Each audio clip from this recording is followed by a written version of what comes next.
Hey, what's going on, y'all? Back with another one. Part two. Part two of the 2024 election update. Part two. The final part, right? Okay, we got something on the political I meant to read, and we're going to show y'all a little something the favorites, the contenders. I got y'all's attention. I'm glad I saved this so I can do a part two and explain what we need to hear. But before we get into it, I want y'all to understand that this is going to be the newest thing that's going to come out in 2024. If these are the contenders, or it may change, and I'll give you something later on the next year to see if things changes, or I might do something during of this year to see if anything's going to be official because 2024 is going to be on its way because the election's going to change the whole landscape to see where people at. Okay, so let's get this started. Um, let's go to the political share. Get my screen ready. Okay, and here we go. Okay, so you see the contenders. This is a maybe. They said these are maybes. We talked about the two favorites declared, DeSantis and Trump, and GOP feel what they lose the race or whatnot. So Rod DeSantis' winning path, they're saying, is directly without alienating too many of his supporters, but position himself as a more electable alternative. He's an alternative to Trump. That's what they would say. They said he's losing path. They said pre-launch struggles exposes, and then of course, the Guantanamo Bay incident, where he was something in Guantanamo Bay, but we ain't gonna get into that. I don't think that's a rumor, but I think that could be an issue, and I think Trump's gonna bring it up. He's dirty, and I know Trump's gonna be indicted, but he's an alternative. If Trump doesn't run or whatever the case, I highly doubt it. He is Trump's not gonna be replaced. He's got too much money in this state right now because he's a former president. People are gonna still follow him regardless. And Trump, you already know, Trump fatigue has dominated American politics in both parties. Yes, 2015, unlike his first campaign, and yeah, DeSantis' journey, that's his losing path. His winning path is I'm gonna read this right here. Trump remains popular among the Republican base despite numerous scandals and the Jan 6, 2021, you know how corrupt both parties are. Riot, the capital of the puncture of his turbulent presidency, his false claim, that he was the rightful winner of the 2020 election, has given his comeback bid a patany of grievance to add to his appeal. To return this policy of his administration, with the only a few exceptions, Trump's likely rivals have refrained from criticizing his time in office, or behavior outside of it. Yeah. See, that's the narrative that they'll say in the winning path. But his losing path is the Trump fatigue, right? That's the two declared. Now let's get to Nikki Haley. We already know her history with the UN and stuff like that. She's a strong candidate. Her losing path is likely all candidates, of course, the oxygen out of the room, but she's got to be more aggressive against those two. Mike Pence, another one. And I said this to him in the last part. He's going to be the dark horse that people don't want. He'll surprise me this year, and then next year he'll be a true contender, and everybody else is just on the wayside. Okay, Tim Scott. By selling primary voters on sunnier vision of the country than Trump's retribution tour or DeSantis' war on liberalism, Scott won't have to worry about money. He's one of the Senator's GOP's strongest fundraisers and has connections to well-heeled conservatives like the Oracle's Larry Ellison and Koch Network. And showing strengths in South Carolina could vault him into the contention elsewhere. Yeah, that's Tim Scott. And his losing path, this is what they say: if Republican voters are more attracted to the bellicose rhetoric from the current frontrunners, and if both Scott and Haley are still on the ballot in South Carolina, it could dilute their favorite son and daughter candidates. See, That's what they say about Haley and him. These are outliers to the other two, but you also got to worry about Mike Pence too. Ted Cruz, you already know he ain't going to purchase. He's ruled out. He ain't going to run. Ryan Binkley declared long shots. First time candidate. Yeah, that's his losing path. Binkley's open inspirational notes. That ain't going to get you in there, bro. You see, these are wannabes trying to be something that ain't. Doug Burgum, Burgum, yeah, Burgum, his winning path. Burgum has a reputation as a conservative technocrat. Let's hear that word technocrat. Let's read that again. Burgum has a reputation as a conservative retrocrat. Technocrat, excuse me, technocrat, like I said earlier, conservative technocrat. A a profile typically more sought among from governors than the presidential candidates. If he can turn the focus to the governing, he may get some traction in the field. Otherwise, mostly focus on Trump.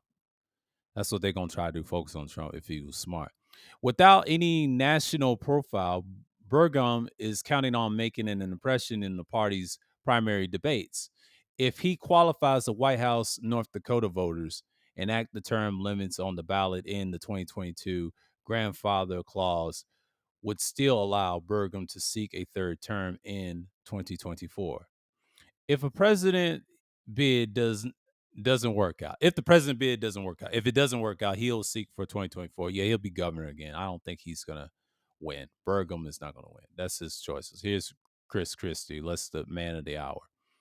I had mentioned y'all the candidates, their strengths and weaknesses, winning and losing paths of the 2024 election. Let's see how much time we got because I ain't gonna draw this out too long, but that's what we're going to have, but we're going to read some things off. Okay. A successful Christie campaign probably hinges on the Republican primary voters making a hard turn on the Trump era.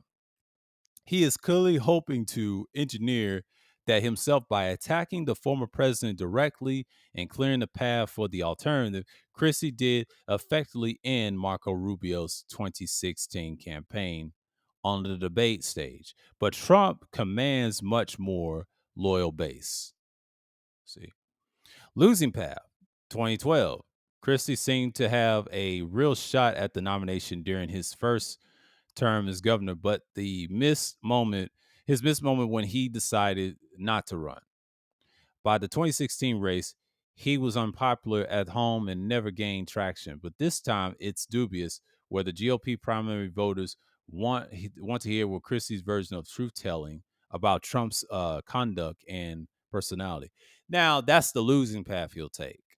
But don't be surprised, him and Mike Pence will be the future candidates. I don't think Trump's a front runner or DeSantis. That's what the politicals got him, but I don't believe them two are front runners.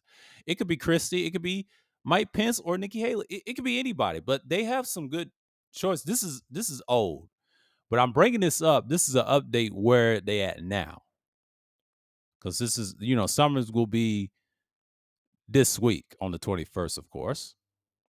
And of course, Larry Elder. But Christie will be an interesting one. But Larry Elder, another one. But I don't think he's going to win. Him and Tim Scott, I know they ain't going to win.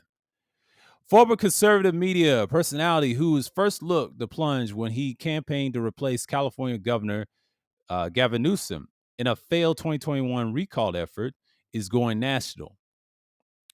His losing path, a lot of ink was split about Elder's effort to copy the Newsom in midterm by the 2021, but recall failed spectacularly 62% to 38%. Elder was also accused by his ex-fiance of abuse during their relationship last decade. That's all they got. It's weak ass. Try a losing path. That's the losing path he'd probably take. But that's what people will go with. But he'll probably fare in the debates. It depends on what they are. His winning path. Elder worked for decades as a talk radio host. He could be the strong communicator, including on a debate stage. Despite, so-called African Americans, they say African Americans here, making up a very small slice of the Republican primary electorate. Each of the past two contested primaries have seen black candidates surge to the top of Herman Cain, Ben Carson, respectively, though subsequently declined before the voting began.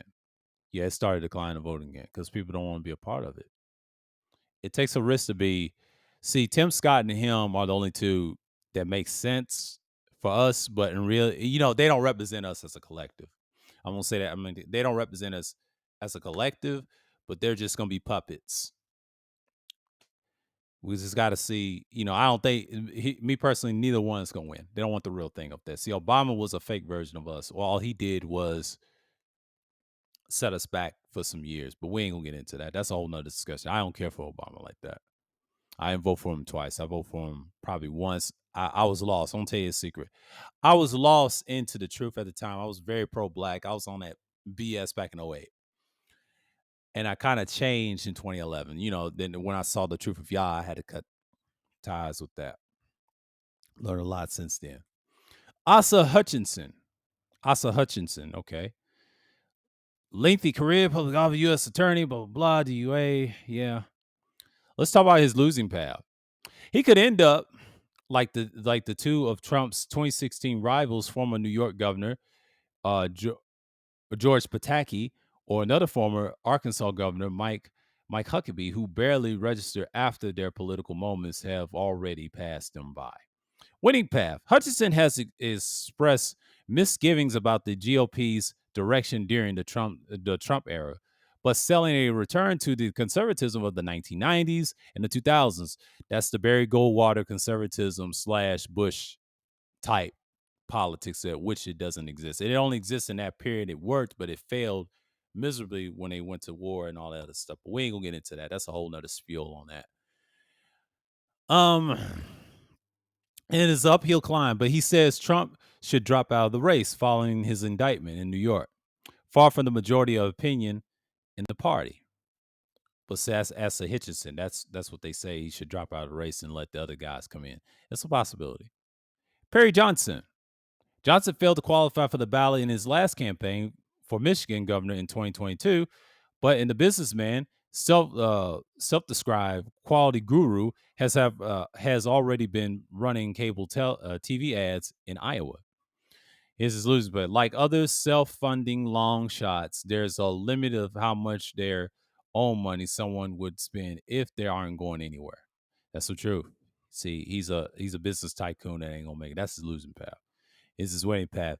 Actually, getting into the ballot would be a good start, but Johnson was disqualified in 2022. But due to his signature fraud, he blamed the vendor rendering the more than 7 million he owned, and his campaign wasted his early state advertisement, but could get him on the debate stage. However, if he starts to register in polls, that's Perry Johnson. I don't think Perry Johnson's gonna win because he's a business tycoon. Vivek Ramsey, I mentioned him before. Vivek or Ram. I'm gonna call him Ram. Ram's whammy or something like that, but I'm just gonna say Vivek Ram, right? Let's go for his losing best. Self-funding candidate often tired of spending millions of dollars if they aren't known among the electorate. See, another business tycoon fool. He's an investor, pharmaceutical company CEO. He's Republican, not surprised by him. I think he's the East Indian dude, particularly him. If his pet issue is vaulted to the fore, especially in primary debates, where it would be complete, or if it will compete with the more traditional GOP issues set the economy, crime, foreign policy, and immigration, but he also won't be the only loud voice against the woke. DeSantis is in the race. He's a wealthy and can afford to jumpstart his campaign out of his own checkbook. See, if he loses, DeSantis may pick this guy up to help his campaign. That's what's going to say DeSantis, this guy right here. He's not going to win it, but if he joins DeSantis, if DeSantis ain't going to win because almost shit. Everybody's going to vote for Trump. I just see this ain't right. Trump automatic, just out of spite. Losing pass. The rest hasn't been a overly critical of Trump, but some others in the race, some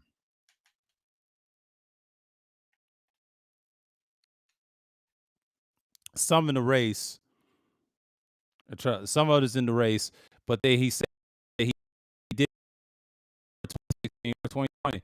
His COVID policies for, C-19 for COVID policies for Miami has been crosswise with DeSantis. Vision of the Florida has to mitigate the efforts in the deadly virus. Perez ain't gonna win.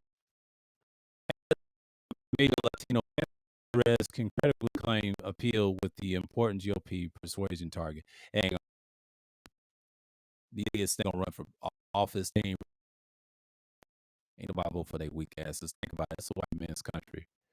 And let these idiots win. I'm gonna, they don't make up shit. Nothing. Who Russ, people in power, the two parties are gonna pick who they're gonna pick. Biden's still going.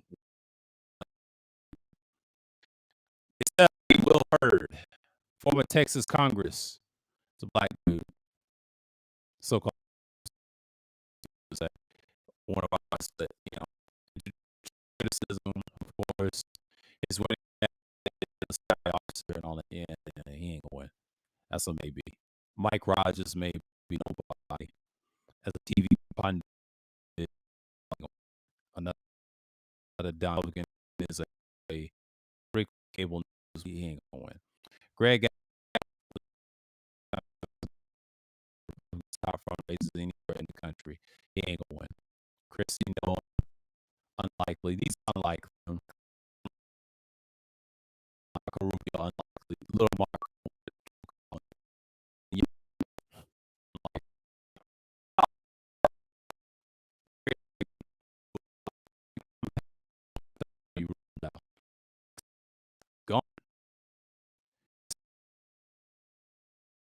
Gone.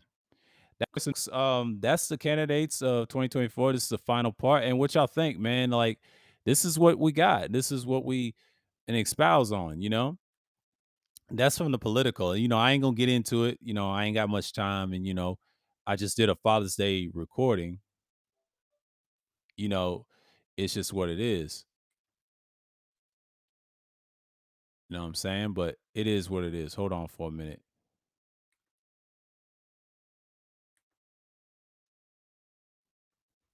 Let's see something real quick.